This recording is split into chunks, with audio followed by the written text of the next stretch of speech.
Hello everyone and welcome to Cinderful Gaming. I hope you're all doing well, I hope you're all staying safe, and most of all, I hope you're all fighting that war against the grey. Today's video, we're going to talk start collecting Warhammer the Horus Heresy, and today we're going to be taking a look at the Death Guard. Now in this video we're going to go through the special rule of the Death Guard Legion before having a look at a couple of units we recommend to get started with for your faction.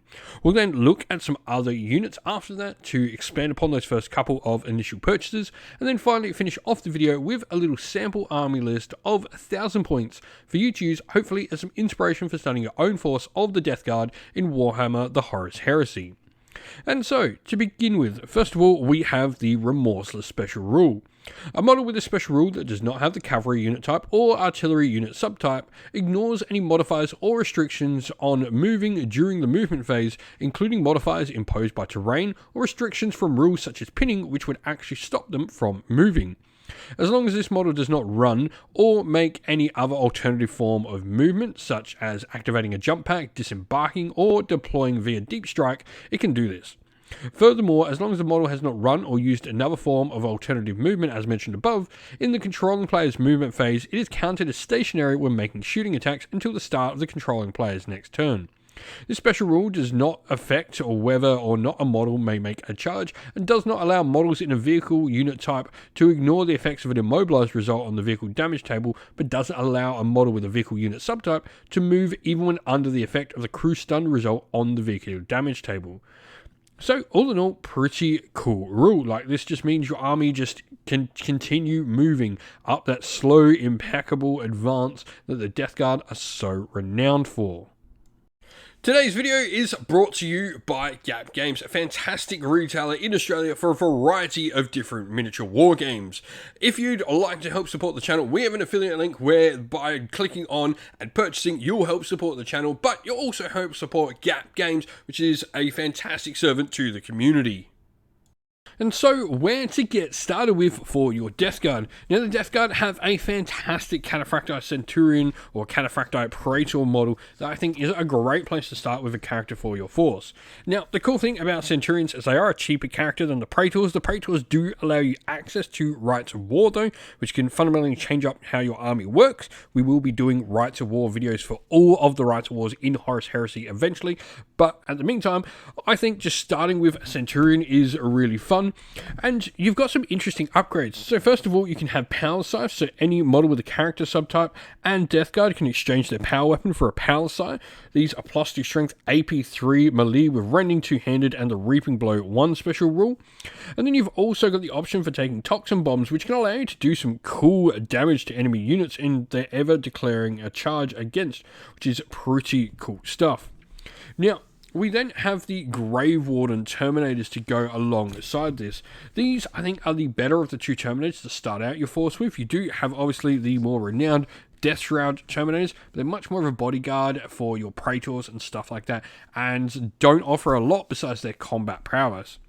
Now, Grave Wardens, on the other hand, they're going to have as standard their Assault Grenade Launchers, which will have the Toxin Grenades, which are Poison 3+, ignores covered Assault 4 weapon, or they've got the Crack ones, which are Strength 6, AP 4, Assault 2. Now, you've also got the options to give them things called the Heavy Alchem Flamers, and now I think is a time to talk about Alchem Flamers.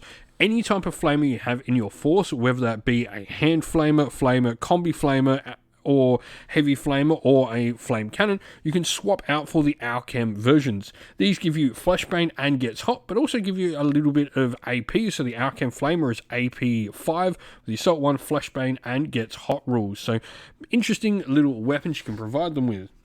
Now, on top of these options, you've also got the ability to have Shrouded in Death, where an enemy unit ever charges your Grave Wardens, they're always considered disordered. You've got Firing Protocols 2, along with Shrouded 6+, and Stubborn and Relentless there as well for the unit. Now, the last thing you can have is a Death Cloud Projector. This is a special thing you can have on your units. Now, these have a Strength 1, AP 4, Assault 1, Poison 3+ shot with the template rule, and every model will have these in addition to their Assault Grenade Launchers, which is great with those Firing Protocol 2s. You can definitely use a bunch of these different weapon options. Moving on, we then have the Tactical Squad. I mean, you're going to need Tactical Marines in your force, but what's great is Tactical Marines, all those abilities, those bolt guns are going to be really, really useful. They're just going to be moving up the battlefield steadily all game long with your Remorse special rule. Now, the Tactical Support Squad upgrade is really fun as well, because obviously we can take our Chem Flamers, so Flamer units can be pretty nice in a Death Guard force. With the Fleshbane, they can really do some serious damage against enemy infantry, which is super nice. Now, one of the big things, obviously, with Flamers is they are going to lack the ability to sort of maneuver around the tabletop.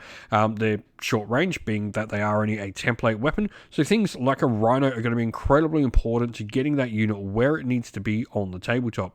Rhinos themselves can actually take heavy flamers as a pintle-mounted weapon, so you can actually have a heavy outchem flamer on the top of your Rhino as well to support your Tactical Support Squad's flamers. Now, moving on, we then have the Destroyer Squad. Destroyer Squads, I think, are just really sort of at home inside a force of the Death Guard. First of all, each model can actually swap out both their bolt pistols for 2 hand flamers, which means you can have 2 outchem flamers on each model. You've also got things like Phosphex bombs, you've got your rad missiles on the missile launcher available to the unit, and you can take their own special version of Flamer as well, all of which are just so, I think, in theme with what you're trying to do with a Death Guard force. Now, you do have 2 options here. You can either take the unit in the jump packs, but I think the standard Mortalis, the ones without jump packs, and taking in a Rhino definitely fit the theme of Death Guard more, and you're going to get the ability to sort of use their impactful advance more. Now, lastly, we definitely need some units that are going to provide us with some decent anti-tank, and rapier weapon batteries, I think, are my personal favourite. For me, you know, these sort of long-range sort of trench warfare weaponry that they are, laser destroyers are obviously the option to go for with some anti-tank power, and I think they just really fit in theme with what the Death Guard are going to go for. If I was going to go for some other anti-tank, I think like a Vindicator would be another fun option, I think, that really sort of fits in with the theme. And so here we have our sample armor list for the Death Guard. Now, we have gone with a Cataphractii Centurion who's going to be our Warlord, and this model has gone with the Warlord trait, the Blood of Barbarous. Any hits with the Rending, Murderous Strike or Poison X rules or Fleshbane allocated to the Warlord or the unit that they join will only ever have those effects trigger on a 6 instead. This is incredibly good and really just stops a ton of different rules coming into us. On top of that, we also get a extra reaction in our opponent's shooting phase as well.